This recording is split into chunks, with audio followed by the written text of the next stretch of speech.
नमस्कार मित्रांनो, आपल्या चॅनलमध्ये आपल्या सर्वांचं पुन्हा एकदा स्वागत.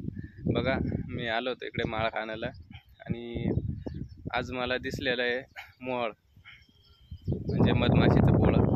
तर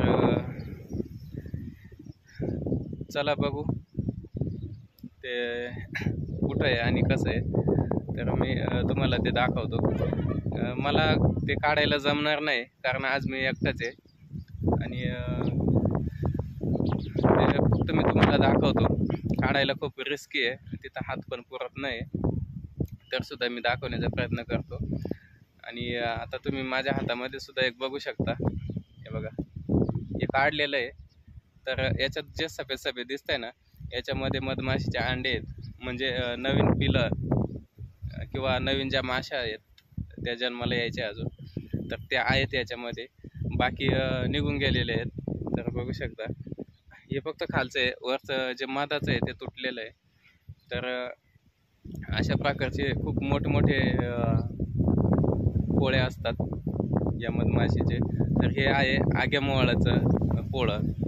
तर चला ते आपण आग्यामोहोळ किती मोठं असतं ते पण बघू आणि त्याच्या माशा किती मोठ्या असतात त्या पण बघू. तर चला आपल्या व्हिडिओला वेळ न घालवता सुरुवात करू. तर आता जाऊया आपण त्या मधमाशीच्या पोळ्याकडे. तर आपण चालू या वाटेने.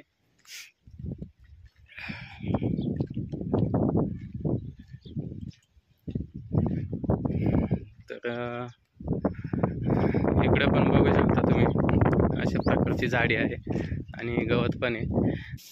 आता आपण चालू आहे आग्यामोहोळाचं पोळं बघण्यासाठी. तर यामध्ये सुद्धा प्रकार असतात. त्यामध्ये आग्यामोहोळ, तुंगसार, मोहोर, अंड्यामोहोळ, मोहोळीण अशा अनेक प्रकारची मोहोळं असतात. त्यामध्ये एक साल खाद्यसुद्धा असतात, म्हणजे ते नुसते झाडाची साल खातं. तर रानामध्ये अशी अनेक प्रकारची मोहोळे असतात. तर आता आपण बघूया, हे आहे आग्यामोहोळाचं पोळं. आता याला आग्यामोहोळ का म्हणतात?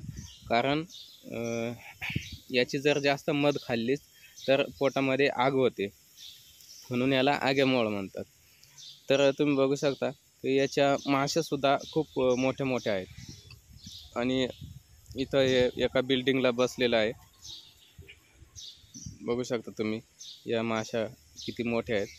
आणि साईडने आहे ना, तर साईडने काही उडून गेलेले आहेत माशा, ते सुद्धा पोळे इथं लटकलेले आहेत. हे मोहोळ चावल्यानंतर माणूस डायरेक्ट बेशुद्धच पडू शकतो, एवढं भयानक असतं. तर असेच जे काही दुसरे मोहोळं असतात ते सुद्धा भयानक असतात. तर काही मोहोळं असे असतात, त्यामध्ये मोहोळीण झाली, मोहोर झाली किंवा अंडेमोहोळ झाला. तर ही जर मोहोळं चावलीच तर त्याच्यासाठी उपाय करायचा आपल्याला. चिंचोका माहीत आहे आपल्या सर्वांना. तर तो चिंचोका घ्यायचा आणि घासून त्या दंशावरती लावायचा. त्याने तो सूज येत नाही आणि बरं होऊन जातं, दुखत नाही. तर इथं साईडने बघू शकता हे पोळं लटकलेलं आहे. मी ओढण्याचा प्रयत्न करतो आहे पण ते तुटत नाही, एवढं पॅक असतं ते. हे खूप मोठं होतं. तर या माशा उडून गेलेल्या आहेत आणि बघा मी ओढून बघतो आहे तर ते तुटत नाही. हे कोयत्याने तोडावं लागतं तेव्हा ते तुटतं. आता एवढं ओढूनसुद्धा ते थोडंच तुटतं आहे बघा. तर मी तोडण्याचा प्रयत्न केला आहे. हे बघा, थोडंच तुटून आलं आहे, ते बाकी लटकलेलंच आहे वरती. तर एवढं पॅक बसलेलं असतं हे. आणि हे काढणंसुद्धा खूप कठीण असतं. त्यामुळे काही लोक ही मोहोळं काढत नाही. आणि जी छोटी छोटी मोहोळं असतात ती काढायला काय नाही, ती सोपी असतात. फक्त मासे उडवून घ्यायचे आणि मोहोळ काढून घ्यायचं किंवा मध काढून घ्यायची. तर आता हे मी तोडलेलं आहे बघा. याच्यामध्ये मधमाशीच्या माशा आहेत, मेलेले आहेत त्या.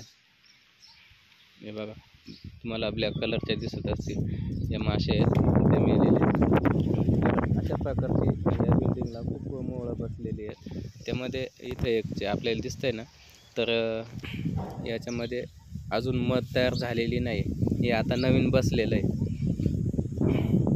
तर याच्यात मध तयार झाली का ते आपण काढून घेऊ, कारण आज मी एकटाच असल्यामुळे मला ते काढणं शक्य नाही, कारण बिल्डिंगला आहे.